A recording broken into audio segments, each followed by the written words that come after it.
Allô? Tu parles, on dirait quelqu'un qui est sous l'eau là. Allô? Faut parler comme un vrai garçon. Tu as peur de quoi? Je, je, je, Ou je mais suis en apnée. non, Je suis en apnée. je sais que les vrais maîtres de la maison te commandent actuellement. Ah, c'est ça, hein. Comment ça va, cher J'avoue. grand maître? Ça va, mon grand homme. Je Et sais toi? il fait beaucoup tard aussi à Paris, je comprends bien. Oui, non, mais bon, il n'y a pas de souci. J'ai vraiment voulu parler. Non, mais c'est à vous les remerciements. Quand j'imagine là qu'il fait que vous prenez la parole, vraiment, ça demande tout l'intérêt, toute la détermination, et ça se salue. Mon grand homme, on est dedans, hein. Même si on peut de temps en temps pousser des coups de gueule, c'est plus fort que nous-mêmes. Donc, on est dedans. Comme dirait l'autre, on a godo godo. Ah, on est godo, hein. Le vieux, c'est comme on est avec lui. Ah, c'est ça qui est le plus important. Merci beaucoup, mon grand Je homme. vous en Merci prie. de me donner la parole. Merci à tous ceux qui sont présents. Merci à Koné, le grand maître Kaswat, l'esclave Méité, Méité Ladi, Méité la Météus, les vrais hommes comme mon frère le roi, mon frère Roy de Kerensky, ainsi que toi-même, mon grand-oncle, ainsi que toute la famille. Merci beaucoup. J'aimerais aujourd'hui parler d'une escroquerie morale, d'un escroc politique, simple la misère morale, qui, à travers ses actions, ne montre que vraiment son vrai côté, sa vraie personnalité, c'est-à-dire un médiocre, un incapable, qui n'a jamais été un homme élégant, qui ne sera jamais un homme élégant, qui n'a jamais été un homme de classe, qui n'en sera jamais. Edith Piaf dira qu'il n'a jamais été un ange. Merci. Merci, mon grand-oncle. Voilà. Donc, du coup, quelqu'un qui apparaît que lorsqu'il y a la misère, quelqu'un qui apparaît lorsqu'il y a la désolation, quelqu'un qui sort comme un oiseau de mauvais augure à chaque fois qu'il y a le malheur. Vous voyez, c'est les hiboux de nuit, c'est des oiseaux de mauvais augure, c'est des gens qui ne Un marchand de prennent malheur. plaisir, un marchand du malheur, des gens qui ne prennent plaisir que dans le malheur des autres, des gens qui essayent à chaque fois de se nourrir du sang descendant. Et c'est un peu dommage. C'est un peu dommage. Mais en même temps, ça nous conforte dans notre, dans notre idée dans l'idée qu'on a de lui.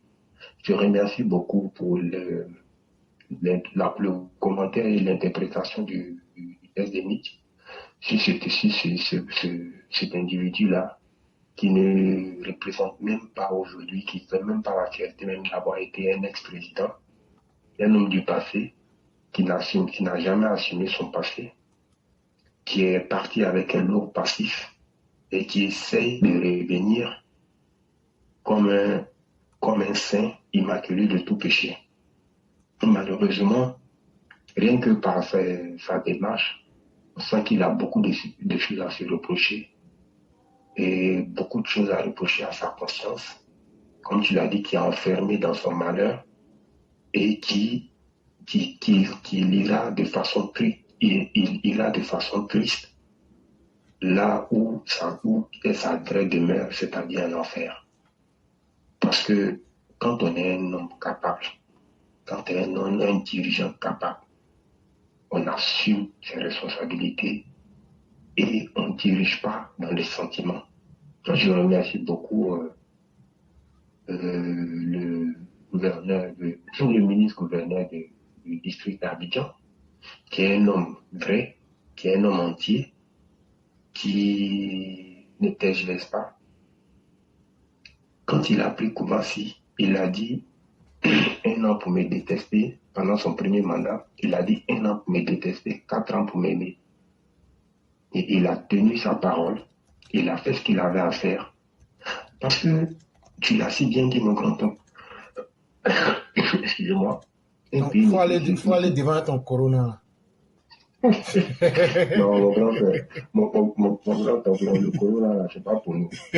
Dieu merci, Tu Dieu sais, merci, quand on a, Corona a commencé là, nous oui, j'étais en Côte d'Ivoire, ça nous a tous attrapés, on n'a même pas, on dit que c'était palu. t'as Et vu. on a guéri comme ça sans s'en rendre compte. Hein. Mon grand frère, moi, ta belle-fille m'a fait elle m'a fait le jus des citrons avec l'ail là ici. Oui, oui, oui, oui. Oui, ça, vraiment, ça nous a fait beaucoup de bien, quoi, vraiment. C'était le grand secret des Africains, ça. Oui, oui, oui, ça, vraiment, on était à fond dedans, Dieu merci, bon, ça nous a épargné. Donc, je disais que, on ne peut pas, en fait, la population a besoin d'être guidée. Parce que dans une population, on a toutes sortes de qualités. On a des gens qui sont conscients d'eux-mêmes, des gens qui ne sont pas conscients d'eux-mêmes.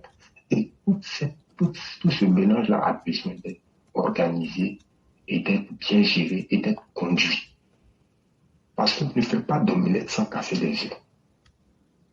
Quand on a des ambitions pour son peuple, pour sa nation, pour son pays, on ne peut pas regarder, on ne peut pas rentrer dans les détails.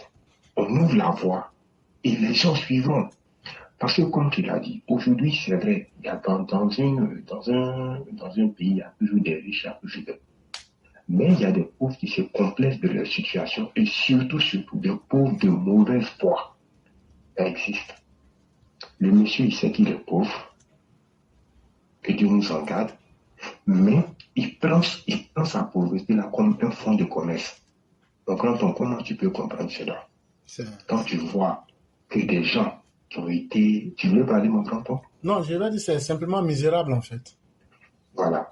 Quand tu vois des gens qui ont été indemnisés de façon gracieuse, et je veux dire même avec la main sur le cœur, parce que la marmaille qui s'est passée dans cette zone-là, tout le monde sait. Des gens qui ont été indemnisés 2 ou 3 fois. Mon grand-oncle, je connais une personne qui était locatrice là-bas. Du jour au lendemain, comme ça, je crois que c'était en 2019, la personne, le propriétaire a dit non, que bon, la personne allait rester dans cet endroit-là de façon gracieuse. Et donc la personne n'allait plus payer le loyer. Comment cela peut s'expliquer?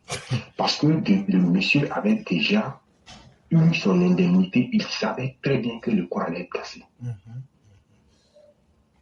Bon, il y a eu un incapable qui a dirigé le pays, qui a été incapable, excusez-moi du terme, de prendre ses attributs masculins dans les bras, qui a laissé faire, qui a simplement nous a laissé dans le laxisme le plus total, et aujourd'hui, qui vient se présenter pour encore se moquer de ces hommes, de ces gens. Ce monsieur, il devait être là, on devait même lui lancer des pierres et puis le huer. Pourquoi? Parce que lui n'a pas été capable de trouver une solution face à ce problème-là. Est-ce que des personnes, au moment là où la Côte d'Ivoire est, des êtres humains doivent vivre encore dans ces endroits-là?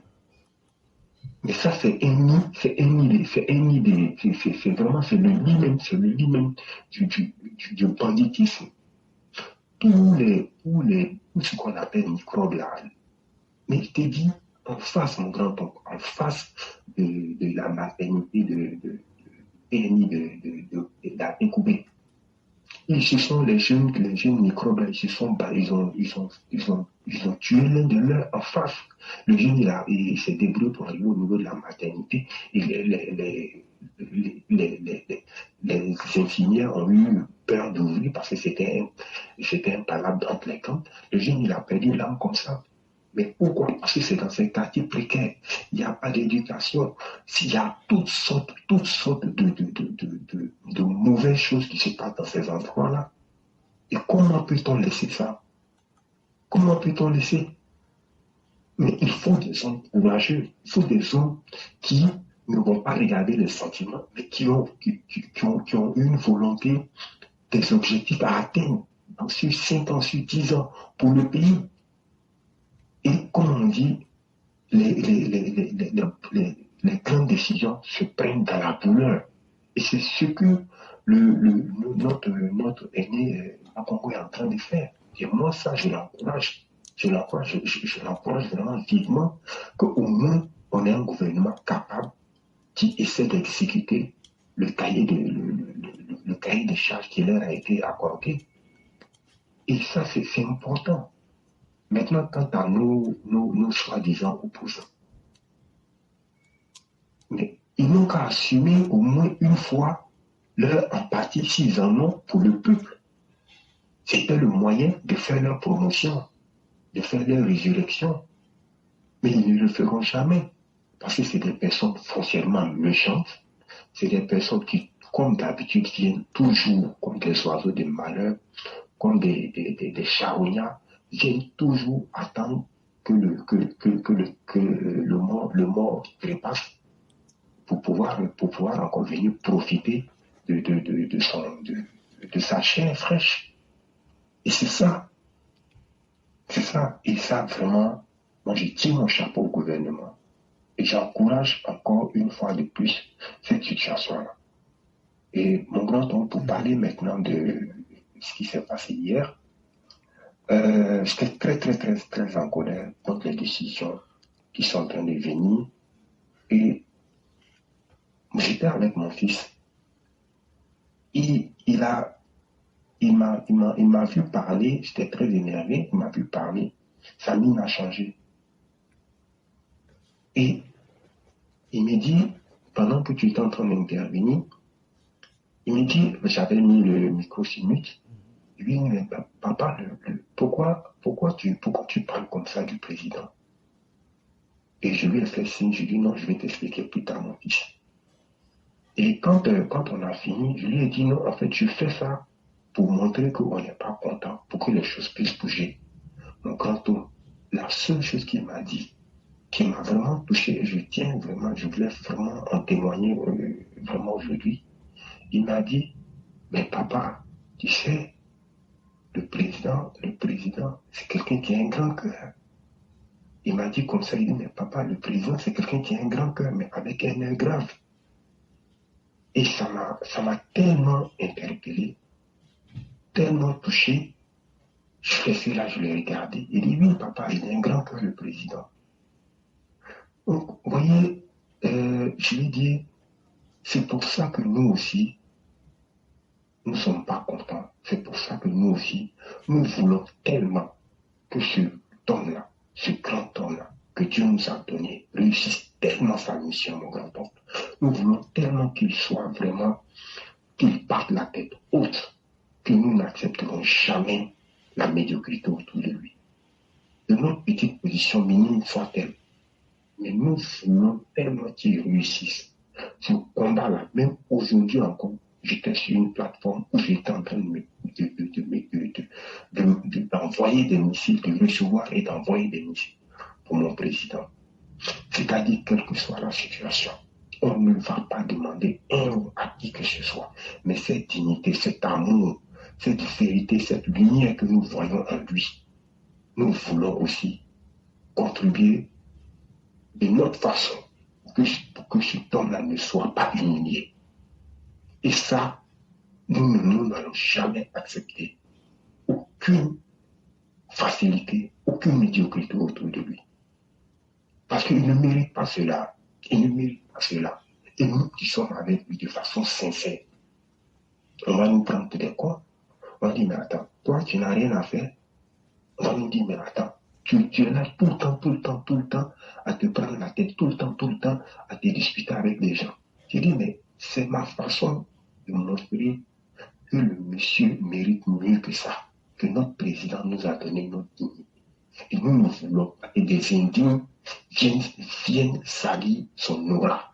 Nous ne voulons pas que des gens qui se sont mis sur son chemin, qui l'ont combattu, qui l'ont humilié, qui ont sali sa mémoire, qui ont sali sa lignée, qui ont sali sa noble lignée, qui ont sali ce qu'il a de plus cher dans ce monde-là. La dignité de sa mère, nous ne voulons pas que ces personnes-là aient le dessus. Et pas parce que ils sont plus forts, mais que à travers la ruse, à travers le méchant, le mauvais arme, puisse faillir ce monsieur. Le président Ouattara, je l'ai vu qu'à la télé, mon grand-oncle. Mais ça me suffit. Quand je vois qu'aujourd'hui, il nous fait rayonner, il nous donne la fierté. Tous nos enfants qui sont nés ici, aujourd'hui, sont fiers d'appartenir à ce pays-là. Ils sont fiers de savoir que la Côte d'Ivoire, c'est le pays qui rayonne aujourd'hui dans le monde entier. Et que cela suscite des jalousies. Et que moi, je leur parle tout le temps de tout ça. Et qu'aujourd'hui, ils aiment la Côte d'Ivoire. Ils aiment leur pays d'origine. Ils sont prêts à tout pour que la Côte d'Ivoire rayonne. Ils en parlent autour d'eux. Mais nous, on a gagné le combat. Parce que la vie, là, ce que tu donnes à tes enfants, c'est pas que le matériel. Il y a le combat de mémoire.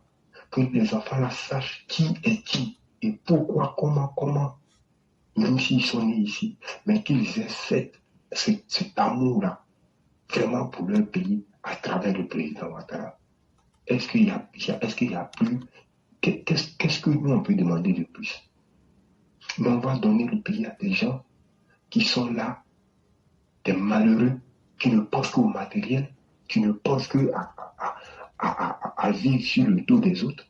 Qu'est-ce qu'un homme politique fait de bon? Il produit quoi? Des gens qui sont là. Depuis nous, on est petits. Hein? Depuis nous, on est petits, ils sont là. Ils n'ont rien produit. Ils sont là. Ils sont que dans la marmite, que dans les discours. C'est eux qui sont une petite classe, une petite minorité. On dit démocratie. Mais comment une démocratie, ça peut être le pouvoir d'une minorité sur une majorité? Ils vivent que de ça. Hein? Qu'est-ce qu'ils ont fait? Quand ils étaient à la FECI, qu'est-ce qu'ils ont fait? Ils sont quittés de là-bas, qu'est-ce qu'ils ont fait?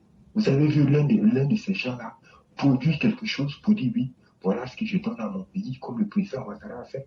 Normalement, même quelqu'un qui dit qu'il fait la politique, il devrait déjà faire ses preuves en tant que travailleur, que ce soit dans le public comme dans le privé. Qu'est-ce qu'ils ont fait? Et voilà des gens à qui on déroule tout le temps des tapis rouges. Tout le temps. Des personnes dignes, des personnes qui ne veulent même pas se faire voir, qui travaillent, qui sont sincères, qui n'ont pas envie comment il s'appelle, de marmailler qui que ce soit, mais qui veulent seulement vivre dans la vérité et dans la dignité. Ceux-là sont laissés pour compte. Et c'est eux qu'on voit tout le temps. Moi, j'ai rien contre eux. Parce que par la grâce de Dieu, Dieu nous suffit. Le fait qu'on sorte le matin en bonne santé, on rentre le matin en bonne santé, on arrive à donner la pitance à nos familles. Mais on ne peut pas accepter que ceux-là, aujourd'hui, aient la lumière sur eux, alors qu'on sait qu'ils sont dans le faux. Mais pourquoi? Pourquoi? C'est ça qui nous fait mal. Et en plus de ça, quand on voit devant un homme comme le papa, notre père, et qu'aujourd'hui, le monsieur là a tout fait. Après au Faux-Boigny, il a fait mieux même qu'au Faux-Boigny. Aujourd'hui, là, qui peut dire que le vieux n'a pas fait mieux qu'au Faux-Boigny? Parce que le contexte dans lequel nous on vit aujourd'hui, c'est un contexte qui est trop et puissant. Au Faux-Boigny, si c'était en son temps, mais le vieux, là, il y a longtemps, il avait laissé le pouvoir. Un homme qui a dépassé, qui est dans 80 ans. Vous êtes en train de marmailler autour de lui, mais pourquoi? Pourquoi? Avec tout ce qu'il vous a donné.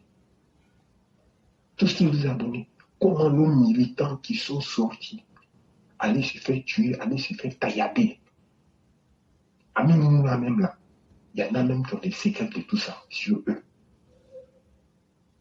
Mais malgré ça, on continue par être des... Nos propres cadres même ont honte de nous. Ils préfèrent s'afficher avec des terriens de l'opposition. Malgré ça, on s'était. Tout ce qu'on demande, il ne faut pas toucher à notre fétiche. Il ne faut pas le pousser à commettre des erreurs. On n'a rien contre quelqu'un. Mais la façon dont le pays est en train de partir, on a qu'à rester comme ça. Comme tu l'as dit, on va susciter forcément de la jalousie. On va susciter la haine. Parce que ça, c'est le fort de l'homme noir. C'est le fort du nègre. Quand c'est bon chez un là. Voilà pourquoi les gens avant, ils ne partaient pas construire dans les villages. Quand tu quittes dans la ville, tu vas construire dans la ville. Un jour, un matin, tu vas te réveiller ton terrain là. Ils ont déféqué un gros gâteau comme ça sur ton chantier. Parce que ce qu'ils disent, ce qu'ils mangent, ce qu'ils avalent avant de faire ça là, tout le monde sait que ça, rien ne peut prospérer dans le coin. On a vécu ça. Et ça, on ne veut plus. Et quelqu'un qui a connu le monde, qui comprend les enjeux du monde, comment on peut chercher à lui mettre le bâton dans la roue? Mais sauf si ce monsieur-là, il n'a pas aimé le monde, sauf s'il n'a pas aimé les gens, sauf s'il n'a pas sacrifié sa vie. Vous voyez que si c'était Babo qui était à sa place là, il allait venir foutre quoi encore dans le pays? Non, non. Il faut être un nègre, il faut être un noir, vraiment petit d'esprit, pour chercher comment vous avez le bonheur, vous n'êtes pas capable de maintenir ce bonheur. Vous êtes dans vos petits calculs de 1 plus 1 égale à 10. Ça, c'est quoi ça là? Vous croyez que vous allez vivre éternellement? Et c'est les pauvres qui vont mourir? Ou bien les pauvres vont sortir? Une misère morale comme c'est tout. Tu n'as même pas honte à ton âge. C'est-à-dire que tu as vendu ton âme, tu as vendu ta famille, tu as divisé tout ton entourage. Et puis tu es là encore, avec même peut-être même une même qui est peut-être même qui pourrait être même ta petite fille, en train de ramper dans les gravats. Tu aurais dû avoir honte et te dire que si moi j'avais fait mon travail, on ne serait pas là.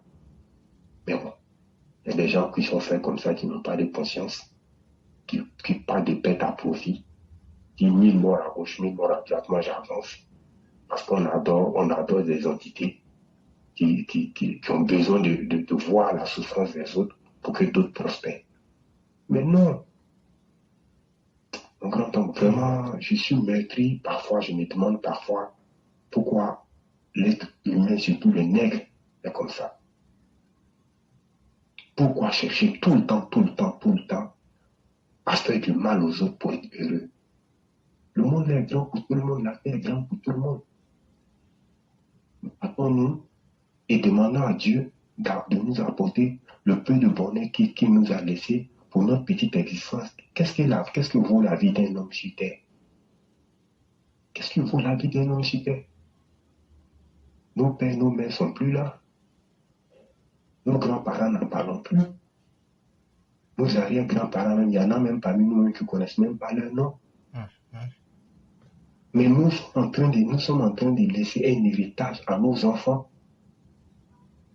Nous sommes en train de laisser un héritage à nos enfants. Pensons à cela. Le devoir de mémoire, c'est très important. Le devoir de mémoire, c'est très important. Ces enfants-là ont besoin d'un repère. Ils ont besoin de savoir que les Africains, il y a eu des grands hommes. Et que dans leur pays, leur pays d'origine, il y a eu des grands hommes. Et quel exemple on va donner de ces blancs? Ou de l'autre magicien des AXA, comment il s'appelle, Crédit Suisse. Des gens qui viennent comme ça, même quand tu le vois, même, il ne sait même pas s'il ne connaît pas son derrière ni son devant. Il veut venir diriger la Côte d'Ivoire. Regardez-moi des gens comme ça. Vraiment, mon grand-oncle, c'est ce que je voulais me dire. Je m'excuse d'avoir été un peu long, mais vraiment, j'avais beaucoup sur le cœur. Et je pense que il fallait que je parle ce soir. Merci beaucoup de m'avoir donné la parole. Je reste à l'écoute si tu as quelque chose à dire. Non, Charmaine, vous avez vraiment tout dit. Hein. Vous êtes resté focus et vous avez vraiment touché tous les points avec beaucoup de justesse. Je me souviens pas, il y a tellement de bonnes choses que vous avez eu à dire que je ne sais même pas où commencer. Quand vous parlez de l'héritage qu'on veut laisser, ça me fait penser, une fois j'étais au Maroc et puis je causais avec un Marocain, je regardais et je lui demande, mais qu'est-ce qui vous a permis d'arriver à ce niveau-là aujourd'hui? Il me dit, voyez-vous, je crois que ce mois c'était Mohamed IV qui était là. Il me dit, mais là, si tu vois qu'on arrivait, déjà même au niveau familial, les différents rois, ceux qui vont être rois, vont dans la campagne et ils apprennent à vivre tous les échelons de la vie du peuple marocain. De sorte que quand ils arrivent au pouvoir, qu'on les met au palais là, il n'y a rien qu'on va leur dire sur le bas peuple qu'ils ignorent parce qu'eux-mêmes, ils ont passé partout, dans toutes les étapes. Et souvent, quand vous parlez, vous dites que le dirigeant doit être celui-là qui doit connaître véritablement son peuple. c'est encore plus que vrai. Parce que voyez-vous, la politique n'est pas un amusement. Chers Ivoiriens, il est temps que vous compreniez ceci. La politique que vous voyez là, c'est pas amusement. Avec la politique d'une seule personne, si vous allez voter quelqu'un en 5 ans là, il peut détruire ta vie, il va détruire la vie de tes enfants, et puis il va détruire la vie de tes petits-enfants. Exemple, Laurent Gbagbo. Quand on a fait l'erreur de lui confier le pouvoir dans des conditions calamiteuses, regardez, en moins de 3 ans, il a condamné la Côte d'Ivoire à connaître une guerre civile qui n'a jamais existé. Son seul mérite, c'est qu'il payait les fonctionnaires. Le reste, ça ne l'intéressait pas. Et le pays a sombré dans tous les sens. Quand il laisse le pays, nous sommes à moins 6%. Lui qui s'estime être le fils du peuple. La politique que vous voyez là, c'est la meilleure manière de détruire vos vies. Si quelqu'un vient te dire qu'il ne faut pas t'intéresser à la politique, ça sonne bien dans tes oreilles. Tu dis, ah, ça c'est vrai parce que c'est un jeu très imprévu. Mais si tu n'es pas dedans là, il faut savoir qu'il y a 2 types de personnes. Quand on est en politique là, il n'y a que 2 types de personnes. Il y a ceux qui sont les acteurs et il y a ceux qui sont les objets de jeu. Ça veut dire dame qu'on joue là. Il y a un qui s'assoit ici, il y a un qui s'assoit là. Maintenant, le plateau avec les pièces là. Si tu veux être une pièce là, les gens vont t'utiliser pour te faire rentrer dans tout. Parce que tu as décidé de ne pas t'assumer. Et donc là, ce que les politiciens font là, si ça ne te plaît pas là, tu sors, tu viens parler. Tu sors, tu viens donner ton avis. Pour toi, tu vas dire c'est petit. Mais c'est ce qui permet d'influencer les sondages d'opinion. Vous voyez aujourd'hui, quand il y a un événement, Internet est venu pour encore amener la chose à un autre niveau. Les gens donnent leur avis. Et il n'y a aucun dirigeant de ce monde-là qui ne tient pas compte de ces avis-là aujourd'hui. Il n'y a aucun dirigeant du monde. Ils vont vous dire en public, non, Internet c'est plaisir, c'est comme ça. Mais eux-mêmes, ils savent, non, non, non.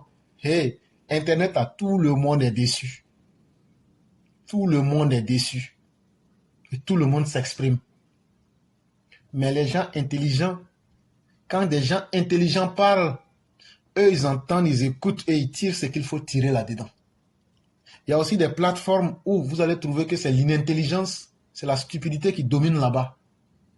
Mais c'est comme ça que le monde a toujours été. C'est qu'on vous cachait hier, les cercles de réflexion, les cercles d'analyse. C'est ce que nous faisons aujourd'hui sur Internet. Il y a eu un moment où les journaux que vous voyez aujourd'hui au bord des routes, à Abidjan ici, là. Avant, là, Yann peut témoigner, c'était même les rares personnes qui savaient lire, qui pouvaient lire un journal. On a passé par ces époques-là. Et après, on est arrivé au moment où quelques personnes se sont instruites, mais pour pouvoir lire un seul article, là, ça pouvait faire des mois, les gens sont en train de lire. Mais aujourd'hui, vous avez l'Internet. Vous avez le pouvoir dans vos mains et vous avez le pouvoir dans vos bouches. Mettez ça en harmonie avec vos cerveaux et faites des propositions à vos dirigeants. Critiquez là où il faut critiquer. Dénoncez là où il faut dénoncer. Mais encouragez aussi là où il faut encourager. C'est la responsabilité qui revient à cette génération que nous sommes. Peut-être ceux qui viendraient après auront d'autres mécanismes, auront d'autres canaux. Mais si nous ne faisons pas ça, nous n'aurons pas aidé nos communautés et nous n'aurons pas été les hommes de notre époque. Imaginez-vous qu'un homme préhistorique se retrouve en plein 21e siècle. Qui va vouloir collaborer avec lui? Il y a M. Amara Bakayoko qui va intervenir. Il n'y a pas de problème, M. Amara. Je vais vous envoyer un message sur votre Messenger. Vous allez répondre et je vais vous ajouter pour que vous puissiez parler. Mais ça sera fait après le maître Tefet. Donc là, quand tu es dans ton temps, là, il faut faire les choses de ton temps. Si tu laisses les choses de ton temps pour aller faire les choses du passé, là, on ne te considère pas. Si tu vas trop aussi en avant, là, on ne te considère pas. Il faut jouer. Il faut jouer. Je salue Raïs Akré. Il faut jouer le rôle de ton temps. Imaginez-vous, quand nos parents, des périodes antécoloniales, ça veut dire avant la colonisation, leurs habillements là, quand vous regardez souvent, on voit quelques photos avec les pantalons là. Mais à leur époque là, si tu n'avais pas fait ça, tu n'étais pas zo. Mais aujourd'hui, il faut porter ça. Donc voyez-vous, chaque réalité du monde là, il faut s'adapter. Et donc, chers jeunes gens, nous, on ne va pas faire ça là éternellement. Un jour va arriver, si on n'est pas fatigué, la mort même va nous capturer. Mais il faudrait que vous sachiez que votre responsabilité, c'est de vous éveiller vous-même dans le bon sens. Et Yann, quand tu as parlé du petit qui t'a fait une remarque, je crois aussi que c'est l'un des signes de notre temps. C'est que ce sont nos enfants qui nous conseillent. Mais c'est ça aussi la vie. En psychologie, on dit que le meilleur maître des parents, c'est l'enfant. Ah non, moi éclaireur, je n'accepte pas ça. Si c'est comme ça, là, le soleil va tomber sur la terre. Oh, ben, ta petite fille qui est là, elle va te maîtriser un jour. L'enfant que tu as mis au monde, là. Ah non, je l'ai bien éduqué, mais quand elle va commencer à adopter sa personnalité, là, elle va te maîtriser. Voyez-vous, la vie, c'est ça. Les enfants, c'est aussi fait pour qu'ils prennent aussi leur chemin. Et cet exercice qui s'est passé hier, quand tu en parlais, j'étais tellement ému. C'est là, comme disait le Christ, on ne juge le bon arbre que par le fruit qu'il produit. Et vraiment, tout planteur sera bon. Parce qu'on dit que c'est le bon fruit qui reconnaît le bon fruit. Si déjà, ce fruit-là peut reconnaître le bien qu'il y a en Ouattara. Moi-même, ça m'est arrivé, il y a une petite fille qui m'a dit comme ça, que le président Ouattara va mourir au pouvoir. Il dit aujourd'hui aussi, c'est un autre jour. Mais elle l'a dit pour dire qu'il restera au pouvoir jusqu'à la fin. Et ce jour-là, j'étais là, j'ai dit, ouais, ça là aussi, aujourd'hui, c'est un autre jour. Mais en réalité, nous, au fond, notre combat, c'est que Ouattara ne soit pas humilié. C'est tout ce que nous recherchons. Parce que nous ne pouvons pas supporter l'humiliation de Ouattara. Et c'est pourquoi, là, si on a des choses à dire, là, on ne va pas mettre l'intermédiaire entre nous, on va le dire. Et on ne blâmera personne pour ça. Surtout que c'est une plateforme qui est ouverte. On ne peut pas empêcher quelqu'un de donner ses opinions. Mais surtout, l'essentiel, il faudrait que le vieux sache que il aura toujours ces petites mains-là qui feront tout de notre pouvoir, de nos capacités. Même si c'est à travers nos vérités qui seront choquantes, on va les dire. Mais tout ça, il y a un objectif global. Comme je l'ai dit là, nous on est déjà habitués à notre pauvreté. Ça ne nous inquiète pas. Mais lui, il ne mérite pas qu'il soit humilié. Il ne mérite pas qu'on lui mente. Il ne mérite pas qu'on lui manque de respect. Et quiconque manque de respect au président, moi je l'ai dit ici, si tu veux faire insulter mes parents, moi ça ne m'intéresse pas. Mais moi mes parents là, c'est Ouattara qui les protège aujourd'hui. Donc là, si tu t'attaques à Ouattara, tu t'attaques à mes parents. Et donc là, il ne faut jamais oublier la cause de toute chose. Mais Yann, ce combat, nous allons le continuer par dignité parce que un homme digne ne commence jamais quelque chose pour abandonner aussi. Ça aussi, c'est une réalité de la vie.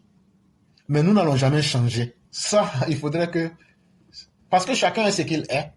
Autant nous ne demandons pas aux autres de nous suivre, nous n'allons jamais changer pour faire plaisir à quelqu'un. Parce que Dieu a créé la diversité. Chacun peut mener son combat. Et donc, soyons fiers de nous-mêmes, d'être des gens qui peuvent dire des vérités. Et surtout que nos vérités, là, quand on les dit, le temps finit en général par nous donner raison. Et on atteint aussi nos objectifs. C'est ça le plus important pour nous. Parce que ça aide nos populations. Ça aide les gens. Il y a certaines vérités, on ne peut pas tout détailler comme si on était au bord de la route. Hein. Mais sachez que derrière toute chose, il y a toujours des objectifs. Et ces objectifs-là, nous n'allons jamais les abandonner. Comme on a dit, est-ce que c'est le meilleur des combats que nous menons? Moi, je ne crois pas. Mais en tout cas, nous menons un combat. Et nous estimons que le combat que nous menons, c'est pour tout le monde. Même les ennemis de la Côte d'Ivoire. Ça va surprendre les Maliens quand je dis qu'on n'a rien contre les Maliens. On n'a rien contre les Burkinabés. Mais vos dirigeants que vous avez là sont des poisons. Et là où ils veulent nous amener, si on ne les bloque pas, c'est toute la sous-région qui va devenir un Afghanistan.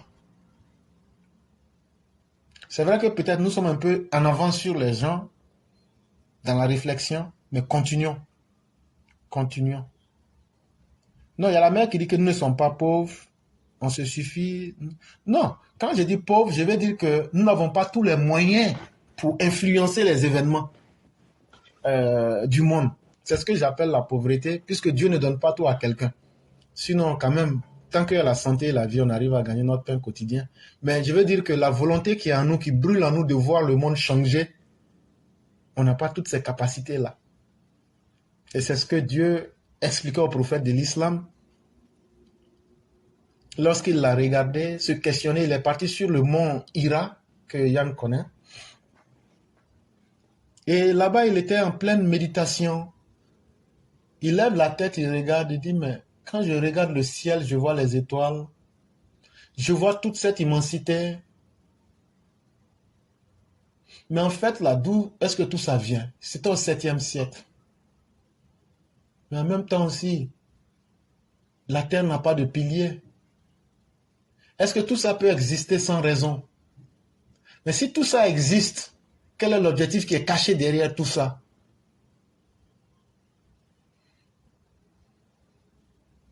Alors, Dieu lui dit, tu cherches à réfléchir. Très bien. Tu cherches à savoir ce qui est derrière le voile. Je vais lever un peu le voile pour t'enseigner ce qu'on n'avait jamais encore enseigné à quelqu'un. Mais avant de t'enseigner, il faut te rendre propre. Parce que quand tu vas te rendre propre, la marque des hommes élégants, c'est que quand tu es propre, ça impose le respect.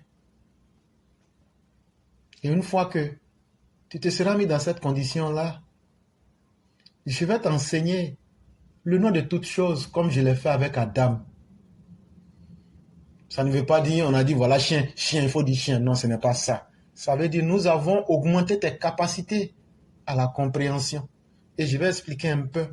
Voyez-vous, l'être humain est le seul être humain qui peut être là, réfléchir sur quelque chose et puis produire une autre idée qui est mieux que la question elle-même. Et c'est ça, c'est cette capacité-là qui a été donnée à l'homme. Et ça n'a pas de limite. Et donc, Dieu lui dit, toutes les réflexions dans lesquelles tu t'étais noyé, tu t'étais égaré, Fadolan, ça ne veut pas dire que tu étais perdu, tu ne savais pas où aller. Ce n'est pas ce que ça veut dire. Ça veut dire que tu étais imbibé dans une volonté de vouloir comprendre les choses cachées. Alors aujourd'hui, nous allons commencer à te les présenter. C'est dans cette même volonté de vouloir changer le monde. Non, tu vas te stresser, mais ce n'est pas ton rôle. Tu n'es qu'un simple messager. Tu veux changer, mais tu ne pourras pas. Tu ne pourras faire que dire le message. C'est Dieu qui s'occupe des cœurs. Et c'est exactement dans cette condition-là que nous nous trouvons. Nous voulons tellement que les choses aillent bien, que les choses soient bien pour le président, pour même les plus démunis. Mais est-ce que nous avons toute cette capacité? Nous ne les avons pas. Et c'est ce que j'assimile à de la pauvreté. Mais continuons avec ce que nous avons. Et l'histoire retiendra un jour qu'il y a eu dans le cours de l'histoire humaine des gens, des femmes, qui avaient leur petite part de vérité et qui ne se sont jamais cachés, qui n'ont jamais eu honte et qui ont donné sincèrement ce qu'ils avaient de mieux au monde entier. Et l'histoire nous jugera. Et il n'y a pas un témoignage qui soit plus flagrant que celui de l'histoire. Si l'histoire te juge mal, c'est fini pour toi. Mais si l'histoire aussi est en ta faveur, tu seras l'homme le plus honoré. Et donc, résistons et soyons résilients. Et vraiment, merci beaucoup. Donc, le grand maître, c'est ce que j'allais ajouter avant de vous laisser. Merci beaucoup, mon grand. Merci encore. Et bon, je reste à l'écoute. Je reste à l'écoute. Et puis, voilà, dire simplement que les esprits se rejoignent sur quelque chose de très important, qui est vraiment l'amour de l'autre, l'amour de toute chose, de toute création, et surtout l'amour du Créateur. Voilà. Et je pense que cet amour-là est guidé par le bien qu'on veut pour l'autre. Et aujourd'hui, celui qui canalise ce bien-là, qui est la personnification même de ce bien-là en Côte d'Ivoire, c'est le président Ouattara. Parce qu'on peut avoir tous les milliards, tous les moyens du monde, là où nos parents ont versé du sang pour que nous puissions venir, pour que nous puissions exister, là où nos ancêtres ont vécu, si on n'a pas, si cet endroit-là n'est pas stabilisé, n'est pas sécurisé, quels que soient nos milliards, on n'aura jamais la paix du cœur. Et c'est ça qui nous fatigue. C'est ça qu'on ne peut pas. C'est pour ça que nous luttons. Voilà. Et celui qui représente cela, c'est le président Ouattara qui le fait si bien. Et moi, tellement que parfois j'arrive même à arriver au président Ouattara, simplement en tant que être autour, je suis souvent autour de lui avec un fusil en main pour sa sécurité. Parce que, en fait, je suis hanté par l'idée que le président Ouattara ne doit pas être humilié. Donc, comment est-ce qu'on peut ne pas...